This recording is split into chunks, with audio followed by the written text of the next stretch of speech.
हमारा next question क्या कह रहा है बाबू, if x by A cos theta plus y by B sine theta equal to 1 and x by A sine theta minus y by B cos theta equal to 1, तो आपको proof करने के लिए कह रहा है कि X square by A square plus Y square by B square equal to 2, इसका वैल्यू कितना होगा, 2 होगा।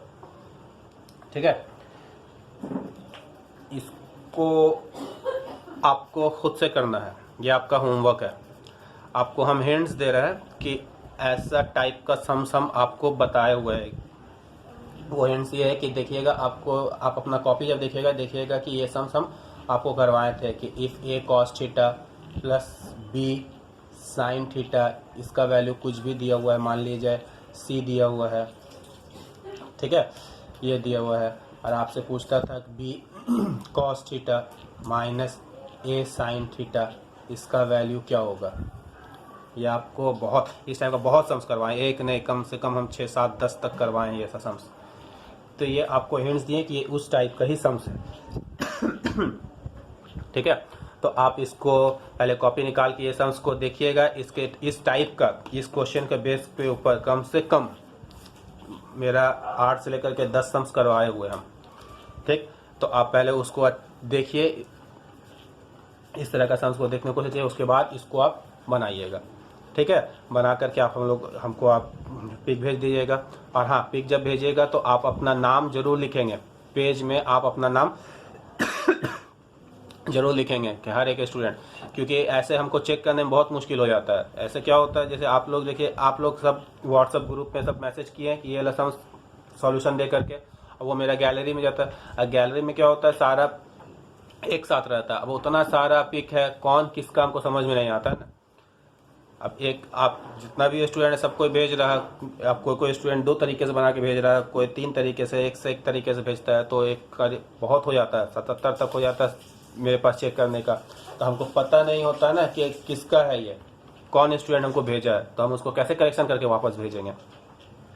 ठीक है, अब राइटिंग से तो हम नहीं ना पहचानेंगे, तो आप लोग पेज में अपना नाम ज़रूर लिखिएगा कि हाँ ये हमें, मान लिया स्टूडेंट एक्स है तो हमें स्टूडेंट एक्स ये वाला समझता है। तो वैसे आपको करेक्शन जब करेंगे तो हम आपको फॉरवर्ड करने में आपको आसानी होगा, वरना फिर हम ना चेक करेंगे ना आपको फिर भेजेंगे। ठीक है बाबू, तो ये सब आप कीजिएगा, आपको ये हम हिंट्स दे दिए हैं, इस तरह से करना है। ठीक, तो यहाँ अच्छा 1 मिनट, क्लास ख़त्म करने से पहले हम आपको कुछ दिखा रहे हैं। आपके ला बनाए नहीं दिखाया, पूरा हो गया। ये देखिए आपका छोटे सर का ड्राइंग। ठीक है, ये है जिराफ, ये है लायन, ये आप समझ जाइएगा क्या चीज़ है, ये एलिफेंट है, ये चीता है, दिस इज टाइगर। अच्छा दिस इज टाइगर, टाइगर है ये। ठीक, गुड, तो आप लोग को ये भी होमवर्क है। ठीक, ठीक है वो, यहाँ तक अपना क्लास खत्म करते हैं। अपना अच्छे से ख्याल रखिएगा, अल्लाह हाफिज़। अस्सलाम वालेकुम। ये बाबू ट्रिग्नोमेट्री का प्रैक्टिस सेट है। तो जब ये प्रैक्टिस सेट है तो आपको पता होना चाहिए कि आपको क्या करना है। आप वीडियो को पॉज करेंगे, उसके बाद खुद से बनाने की कोशिश करेंगे। ठीक है, इससे आपको पता चलेगा कि आपका प्रैक्टिस कितना अच्छा से किया हुआ है। ठीक है, नहीं बनता है तो फिर तो आप देखिएगा ही। तो क्वेश्चन पढ़ते हैं। देखो क्वेश्चन क्या कह रहा है, कह रहा है if ABCD be a cyclic quadrilateral. ABCD क्या है बाबू, साइक्लिक क्वाड्रिलैटरल है। Then find the value of tan A/2 tan C/2 plus tan B/2 tan D/2 D। ठीक है, तो इसका वैल्यू निकालने के लिए कह रहा है। यहाँ पे एक वर्ड आया है साइक्लिक क्वाड्रिलैटरल। ABCD क्या है, साइक्लिक क्वाड्रिलैटरल है। ABCD क्या है बाबू, साइक्लिक क्वाड्रिलैटरल है। तो आपको बाबू पता होना चाहिए कि साइक्लिक क्वाड्रिलैटरल क्या होता है। बताइए, थ्योरम में आपको एक्सप्लेन किया हुआ है। साइक्लिक क्वाड्रिलैटरल किसको बोला जाता है, सर्कल को टच कर, सर्कल का सर्कमफ्रेंस को टच करते हुए क्वाड्रिलैटरल जो बनता है, उसका प्रॉपर्टी क्या था कि opposite angle of a cyclic quadrilateral are supplementary. यही ना था बाबू, कि अगर मान लीजिए ये साइक्लिक क्वाड्रिलैटरल बनाते हैं हम, ये एक सर्कल है ये एक सर्कल मान लिया जाए है, तो इसका सरकमफ्रेंस को टच करते हुए मेरा जो क्वाड्रिलैटरल बनता है उसको ही बोला जाता है cyclic quadrilateral, A B C D, है ना। तो इसका जो ऑपोजिट एंगल हुआ, ऑपोजिट एंगल कौन हुआ, ए और सी, यानी कि सम ऑफ ए और सी का वैल्यू कितना होगा 180 डिग्री। आपका थ्योरम है ना ये कि opposite angle of cyclic quadrilateral are supplementary, मतलब angle A plus angle C कितना होगा 180 degree, angle B plus angle D क्या होगा 180 डिग्री। ये हम आपको फर्स्ट वीडियो में साइक्लिक क्वाड्रिलैटरल के बारे में थ्योरम एक्सप्लेन किए थे। वीडियो क्वालिटी उतना अच्छा नहीं है क्योंकि फर्स्ट वीडियो था, हमको उतना आइडिया नहीं था कि इस तरह से शूट किया जाता है, और दरअसल लॉकडाउन में अचानक से पढ़ाने का मन हुआ था, तो बिना किसी इंतज़ाम का हम पढ़ाने बैठे थे, तो लाइटिंग वगैरह भी उतना सही नहीं था, कैसे वीडियो शूट किया जाता है ये सब लोग को पता नहीं था। खैर, आपका काम का वीडियो है, वीडियो क्वालिटी मत देखिएगा, कमी मत निकालेगा वीडियो को लेकर के, बस समझने की कोशिश कीजिएगा उस पर, अगर आपका नहीं पढ़ा हुआ है तो, ठीक है। तो यहाँ पे हम यही चीज़ लिखेंगे कि ABCD, यहाँ पे लिखेंगे since ABCD, since ABCD is a cyclic quadrilateral, is a cyclic quadrilateral, ABCD क्या है वो साइक्लिक क्वाड्रिलैटरल है। तो जब ABCD साइक्लिक क्वाड्रिलैटरल है तो हम लोग ये चीज़ नहीं लिख सकते हैं कि angle A plus angle C 180 degree and angle B plus angle D कितना हो जाएगा 180 डिग्री, क्योंकि ये दोनों ऑपोजिट हुआ, ये दोनों ऑपोजिट हुआ, है ना। तो ये 180 डिग्री हो गया।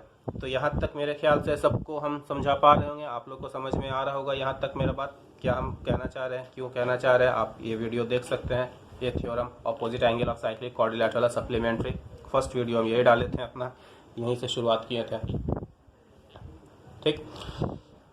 तो यहाँ तक तो हो गया। अब हम हमको वैल्यू किसका निकालने के लिए कह रहा है उसको लिखते हैं हम। वैल्यू हमको किसका निकालने के लिए कह रहा है, इसका। नाउ हमको इसका वैल्यू निकालने के लिए कह रहा है tan A/2 tan C/2 plus tan B/2 tan D/2, इसका निकालने के लिए कह रहा है वैल्यू।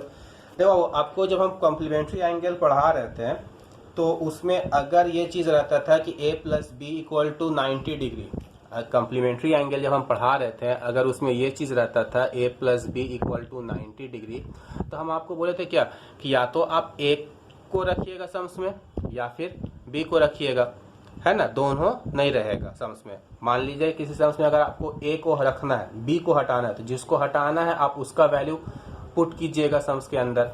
यह हम आपको पढ़ाने वक्त एक्सप्लेन किए थे काफ़ी अच्छे तरीके से। यहाँ पे भी सेम केस है, आपको दिख रहा है A और C में रिलेशन है। क्या रिलेशन है कि A और C मिलके कितना हो रहा 180 डिग्री हो रहा। उसी तरह से B और D मिला के कितना हो रहा है एंगल 180 डिग्री हो रहा है। तो A और C में रिलेशन एक दिख रहा हमको, एक B और D में रिलेशन दिख रहा। तो या तो हम पूरे सम्स में A रखेंगे, इन दोनों ऑप्शन में A और C में से या तो A रखेंगे या तो फिर हम C रखेंगे।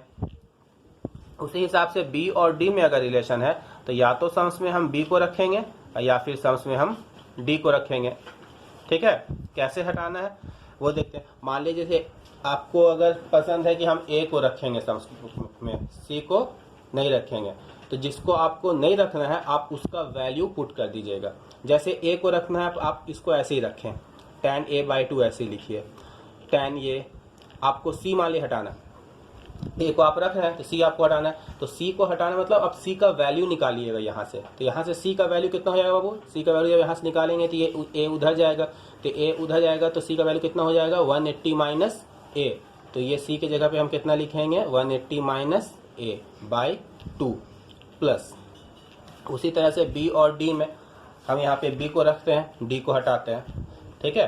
तो tan, तो ये B हम रख रहे हैं और D को हटाना चाह रहे हैं, तो D को जब हटाएंगे, D को हटाना मतलब D का वैल्यू लिखेंगे। D का वैल्यू यहाँ से कितना निकलेगा बाबू, जब D का वैल्यू निकालेंगे हम तो D का वैल्यू यहाँ से कितना निकलेगा, ये B उधर जाएगा तो ये कितना हो जाएगा 180 माइनस B। तो ये D के जगह पे हम कितना लिखेंगे 180 माइनस B, अब बाई 2 जैसे था वैसे ही हो गया, ठीक है। अब यहाँ पे इसको देखते हैं क्या होता है। ये tan A/2 tan अच्छा, इसको अगर हम सेपरेट करते हैं, यहाँ पे अलग से हम दिखा रहे हैं, ये 180 माइनस ए बाई टू है ना बाबू। तो देखो बाबू, इसको ऐसे करके हम लिख सकते हैं 180/2 माइनस ए बाई टू, ये लिख सकते हैं। तो ये 2 से कटेगा ना 180, तो ये कितना आएगा 90 माइनस ए बाई टू, यानी कि ये 180 माइनस ए बाई टू की जगह पे हम ये चीज़ लिख सकते हैं 90 minus A by two, 90 minus A by two, ठीक है। प्लस ये जैसे वैसे ही रख रहे हैं, tan b बाई टू ऐसे ही रख रहे हैं, tan उसी हिसाब से 180 माइनस बी बाई टू है यहाँ पे। तो यहाँ पे देखिए आप, यहाँ पे ठीक है, tan 180 minus B by two, तो इसको हम ऐसे करके नहीं लिख सकते हैं 180/2 माइनस बी बाई टू। आप जब एलसीएम लीजिएगा इसका तो 2 एलसीएम होगा, ये तो वही आ जाएगा 180 माइनस बी, तो ये इसको लिख सकते हैं, ठीक है। आप कोई किसी भी चीज़ को मान लीजिए a minus B by C है, तो आप इसको लिख सकते हैं a by C minus B by C. तो यहाँ से ये फिर कटेगा, तो ये 90 माइनस बी बाई टू हो जाएगा। तो इसके जगह पे हम क्या लिखेंगे 90 माइनस बी बाई टू, ठीक है बाबू। तो ये tan a बाई टू अभी हम ऐसे ही रख रहे हैं। अब ये देखो बाबू, ये सोचो आप, ये इसको देखो 90 माइनस, इसको आप सोचो थीटा है, इसको क्या सोचो आप थीटा है, a by two. A by two किसका रोल प्ले कर रहा है थीटा का। तो आपको फॉर्मूला पता होना चाहिए कि tan 90 minus theta, tan 90 minus theta किसका फॉर्मूला होता है बताइए। यहाँ ये a बाई टू को हम अज्यूम कर रहे हैं थीटा है, ये a बाई टू को हम क्या अज्यूम कर रहे हैं कि ये क्या है मेरा थीटा है। तो आपको फॉर्मूला पता है ना कि tan 90 minus theta, tan 90 minus theta किसका फॉर्मूला होता है cot थीटा का। तो यहाँ पे हम क्या लिखेंगे tan 90 माइनस थीटा cot, और थीटा का रोल कौन प्ले कर रहा है a बाई टू, प्लस ये tan b बाई टू ऐसे ही रहेगा, ठीक है। सेम चीज यहाँ पे करेंगे हम, ये b बाई टू, ये b बाई टू को आप सोचो थीटा है, ये b बाई टू को आप सोचो थीटा है। तो tan 90 minus theta, tan 90 minus theta किसका फॉर्मूला होता है cot थीटा का। तो ये हो जाएगा आपका cot b बाई टू, ठीक है बाबू। तो अब देखो ये tan theta cot theta, tan theta आप इसको अज्यूम करो थीटा है, ठीक है। a बाई टू को आप मन मन में सोचो कि ये क्या है थीटा है, ये क्या है आपका थीटा है। तो tan theta into cot theta कितना होता है 1 होता है ना, tan theta into cot theta कितना होता है 1, प्लस उसी तरह से आप इसको सोचो थीटा है b बाई टू को, तो ये भी हो गया tan theta into cot theta, tan theta into cot theta. तो tan theta into cot theta कितना होता है 1, आइए 1 प्लस 1 कितना हो गया 2। तो इसका आंसर कितना आ गया मेरा 2 आ गया। उम्मीद करें आपको समझ में आया होगा, नहीं आ रहा समझ में तो आप एक बार वीडियो को फिर से रिपीट करके देखिए, ठीक है। ये क्लास में भी आपको हम कॉम्प्लीमेंट्री टाइप करके इसका इसी तरह का सम्स करवाए थे, ठीक है बाबू। तो ये अगर आपको समझ में नहीं आता आप एक बार रिपीट करके देखिएगा, वीडियो समझ में आएगा। अपने तरफ से हम पूरी तरह से समझाने की कोशिश कर रहे हैं, छोटा छोटा चीज़ बता रहे हैं, ठीक है। चलते हैं हम नेक्स्ट क्वेश्चन की तरफ।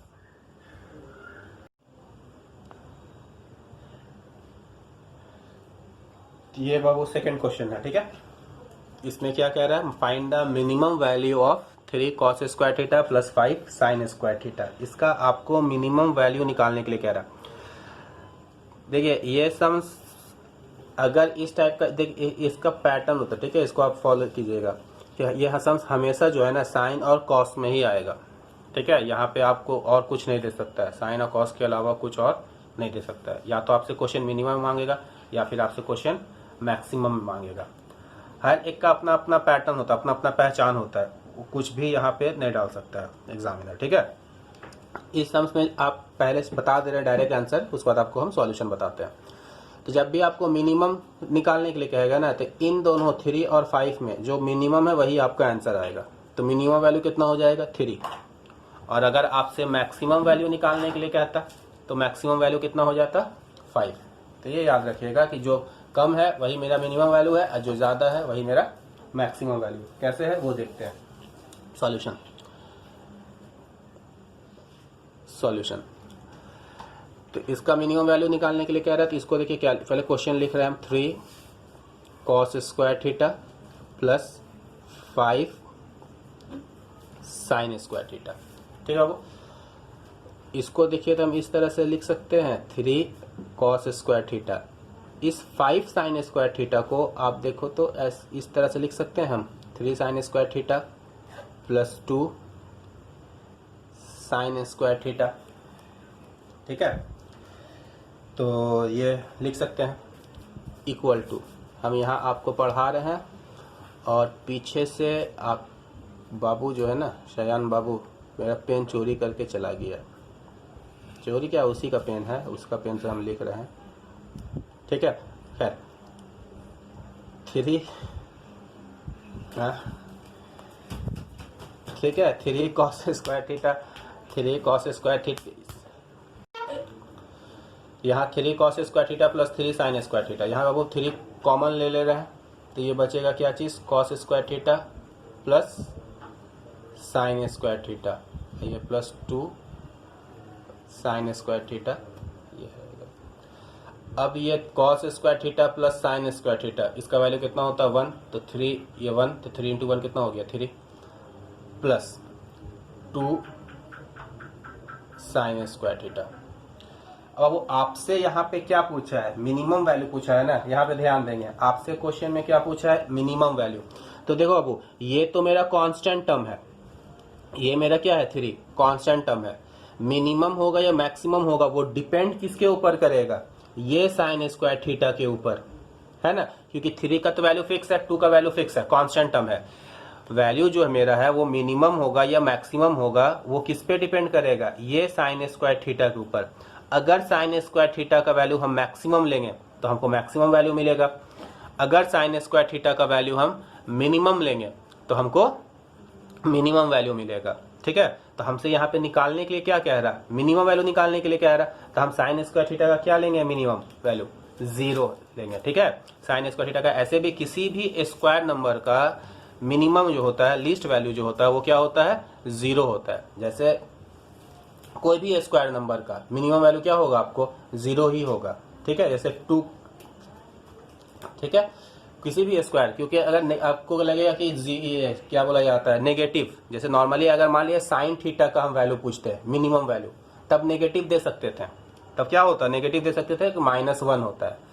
लेकिन अगर स्क्वायर टर्म है, अगर स्क्वायर टर्म है तो कोई भी नंबर हो, अगर स्क्वायर टर्म है, सिर्फ ट्रिग्नोमेट्रिकल टर्म की बात नहीं करते, कोई भी नंबर अगर स्क्वायर में है और आपको उसका लिस्ट वैल्यू लिखना है या मिनिमम वैल्यू लिखना है तो हमेशा क्या होगा 0, क्योंकि अगर हम 0 से कम लेते हैं, जैसे -1 ही लेते हैं और स्क्वायर करेंगे तो ये क्या बना देगा 1 बना देगा ना, तो पॉजिटिव हो गया ये, तो मिनिमम तो हुआ नहीं, हमेशा हमको क्या लेंगे मिनिमम वैल्यू 0। किसी भी स्क्वायर नंबर का मिनिमम वैल्यू कितना लिया जाता है 0 लिया जाता है। ठीक है बाबू, तो ये 3 प्लस हम इसका मिनिमम वैल्यू निकाल रहे हैं, है ना, इसका मिनिमम वैल्यू निकाल यहाँ पे लिख देते हैं, therefore minimum value, therefore minimum value. ठीक है, इसको x मान ले रहे हैं, लेट x इक्वल टू, यहाँ पे लिख ले रहे हैं, यहाँ पे ही हम लिख ले रहे हैं लेट x इक्वल टू इतना, तो मिनिमम वैल्यू ऑफ x कितना हो जाएगा, ये 3 प्लस 2। अब ये साइन स्क्वायर थीटा, इसका मिनिमम वैल्यू कितना लेंगे हम लोग 0, क्योंकि किसी भी स्क्वायर का मिनिमम वैल्यू कितना होता है 0। यहाँ पे लिखेंगे since minimum value of sine square theta equal to क्या होता है 0 होता है। कोई भी स्क्वायर, आपका tan स्क्वायर भी रहता है तो मिनिमम वैल्यू 0 हम लिखते हैं, आपका x भी रहता है, x स्क्वायर का मिनिमम वैल्यू कितना होता है 0। कोई भी स्क्वायर टर्म रहेगा उसका मिनिमम वैल्यू, लिस्ट वैल्यू कितना लेंगे हम लोग 0 लेंगे, यानी कि 3 प्लस 2 इंटू 0 0 होता है, तो 0, तो यानी कि मिनिमम वैल्यू कितना हो गया मेरा 3। आपको यही ना बोले थे, क्लियर है। मान लिया जाए इस क्वेश्चन में आपको मैक्सिमम वैल्यू निकालने के लिए कहता, मान लिया जाए इस क्वेश्चन में आपको क्या निकालने के लिए कहता, मैक्सिमम वैल्यू निकालने के लिए कहता, तो ये चीज़ मेरा आया था 2, यही चीज़ ना आया था। तब यहाँ पे हम साइन स्क्वायर थीटा का जैसे मिनिमम वैल्यू निकालने के लिए कहा था, इसका मिनिमम वैल्यू लिए, अभी मैक्सिमम वैल्यू निकालने के लिए कहेगा तो इसका क्या करेंगे मैक्सिमम वैल्यू लेंगे। तो मैक्सिमम वैल्यू कैसे लेंगे, हम लोग क्या जानते हैं, साइन स्क्वायर थीटा का मैक्सिमम वैल्यू कितना होता है 1 होता है, साइन स्क्वायर थीटा का मैक्सिमम वैल्यू कितना होता है 1 होता है। आपको वैल्यू याद रहेगा, ठीक है, बताए हुए आपको लिखवाए हुए हैं मैक्सिमम वैल्यू कितना होता है साइन थीटा का कॉस थीटा का। ठीक है, तो यहाँ पे कितना पुट करेंगे हम 1 पुट करेंगे, क्योंकि साइन स्क्वायर थीटा का मैक्सिमम वैल्यू कितना होता है 1, तो 2 इंटू 1, तो 3 प्लस 2 कितना आ गया 5 आया ना 5।